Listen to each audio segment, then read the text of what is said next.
Dans Sefer Bamidbar, plusieurs événements difficiles, éprouvants, nous sont relatés. Dans la paracha de Chukat, entre autres, nous avons la mort de Myriam, Haneviah, la prophétesse Myriam, la sœur de Moshe Rabbeinu. Vayavo, Bnei Israël, Kol Ha'ela Midbartzin, Bachodesh Harishon, tout le peuple, il arrive dans le premier mois dans le désert de Tzin, Vayashev Ha'am, Bakadesh, et on s'installe dans l'endroit qui s'appelle Kadesh. Vatamot Sham Myriam Vatikaber Sham. Et Myriam meurt là-bas, elle est enterrée là-bas. Il n'y avait pas de l'eau pour la communauté. Vayika Halu al Moshe Va'al Aaron.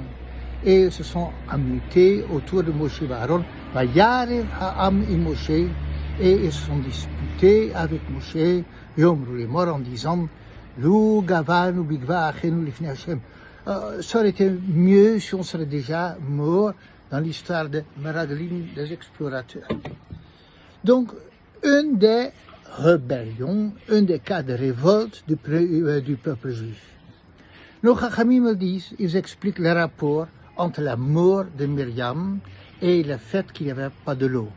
Parce que dans le Midbar, il y avait la Ananei Hakavot, les nuées de gloire, qui étaient par le zchut de Aaron, la manne par le zchut de Moshe, et la source, l'eau ambulante, par le mérite de Myriam.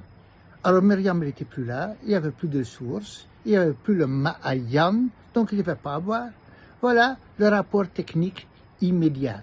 Et donc le peuple, il vient se voter parce qu'il n'y a pas de l'eau. Nous voulons entendre là-dessus une allusion à autre chose. Vous savez, vous avez sûrement déjà entendu que souvent nos Chachamim, ils disent que Maïm et Maïm à la Torah.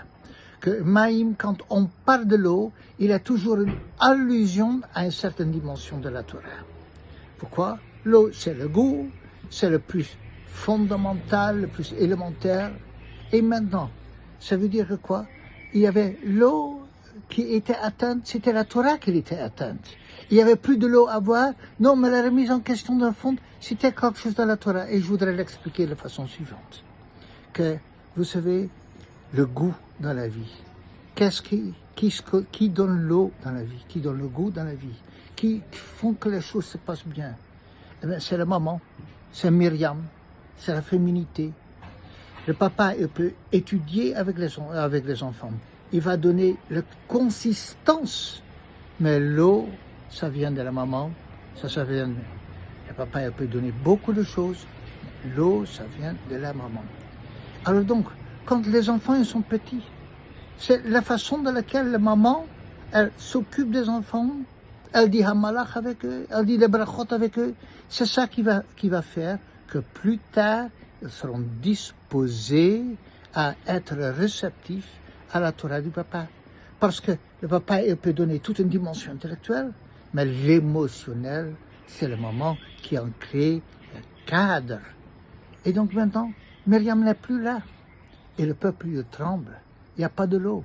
Ça veut dire que quoi? Il n'y a plus les cadres pour la génération à venir de la Torah. Bien. Les parents sont censés d'avoir déjà acquis suffisamment de choses. Mais en tout cas, c'est de ça qu'il s'agit dans ce passage. C'est pour cela que le peuple est tendu et qu'il ne s'agit pas tout simplement d'un problème technique, mais derrière le problème technique, il y a un grand problème moral que nos mamans puissent toujours faire de sorte que les enfants ils ont le goût de la Torah et les mitzvot, que lorsque le papa va étudier avec eux, qu'il y a toute la réceptivité et la disponibilité pour l'accepter. Shabbat Shalom à tout le monde et à bientôt.